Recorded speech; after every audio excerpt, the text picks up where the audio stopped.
So we're now joined by a Deputy Chief Electoral Officer of the Electoral Commission of South Africa, Mawethu Mosery, and he joins us via our video link. Mr. Mosery, thank you so much for your time this evening. Perhaps let's start off here. You were taken to court by the newly formed Labour Party.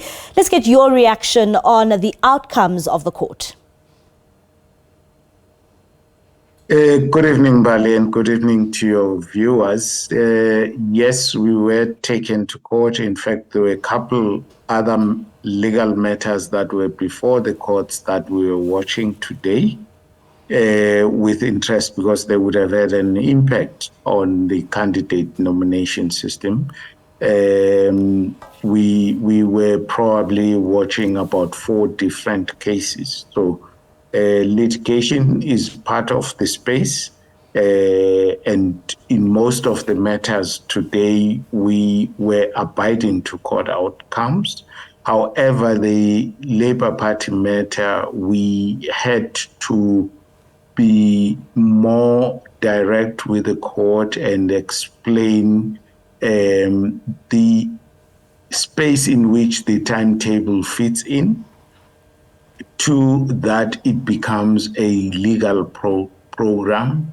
3, that we've done enough to ensure that all would-be contestants are well informed about the process and they could anticipate the time frame that we are working on. So it did not come as a surprise when the actual timetable was published in the Gazette and as it rolls out now. And we are satisfied that the court confirmed the standing of the timetable on this matter as well. And Mr. Mosery, of course, today you had a number of deadlines set for political parties, one for that candidate nomination list, but at the same time, most important, for political parties who want to contest in this year's elections. Maybe are you able to tell us, which parties or how many parties were able to meet that deadline that will now be allowed to contest for the 2024 general elections? Yes, today it was the cutoff for any party or independent candidate who wanted to contest this election of 2024. And if anyone or any party missed today at 1700, they will not be participating in this general election. We did have a number of parties that were at our office at close at 1700, but also some of them were still quite busy on our online digital platform to capture candidates.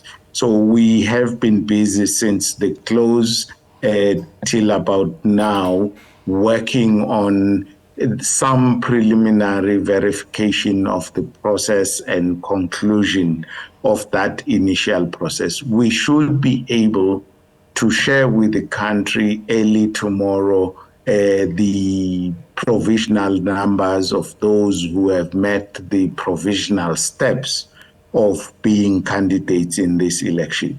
But Mbali, let's keep in mind that in terms of the timetable, we still have to subject this list to public inspection on the 26th of March. And it would be at that point where we are able, almost towards finality, to say these are the parties that would be on our ballot, these are the independents on the ballot, and certainly by about the 12th of April, that's when we would have said, here is the final number of parties contesting this election.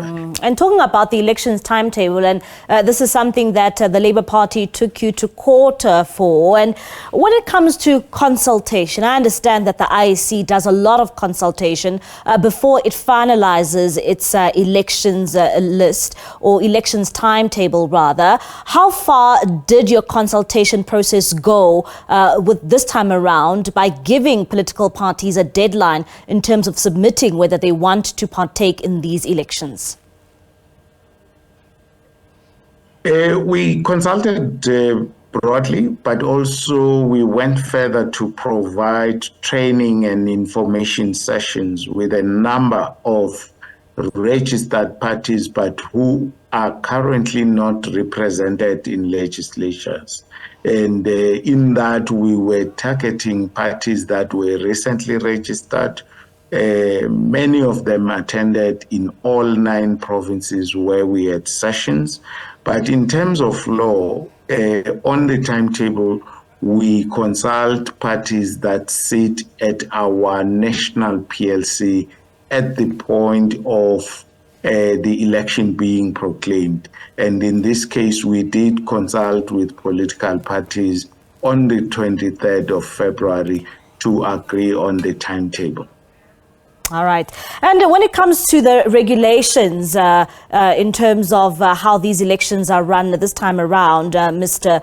Mosery, how different are they? This was something that was a major problem, especially by political parties. How different are they as compared to in the past?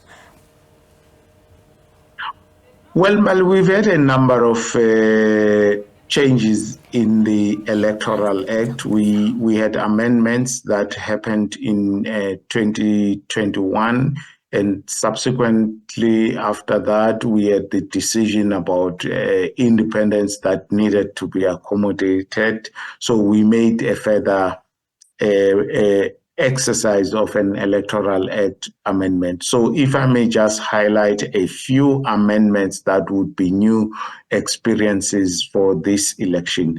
The first one is where we say if you are a registered voter, you can now only vote where your name appears on the voter's roll.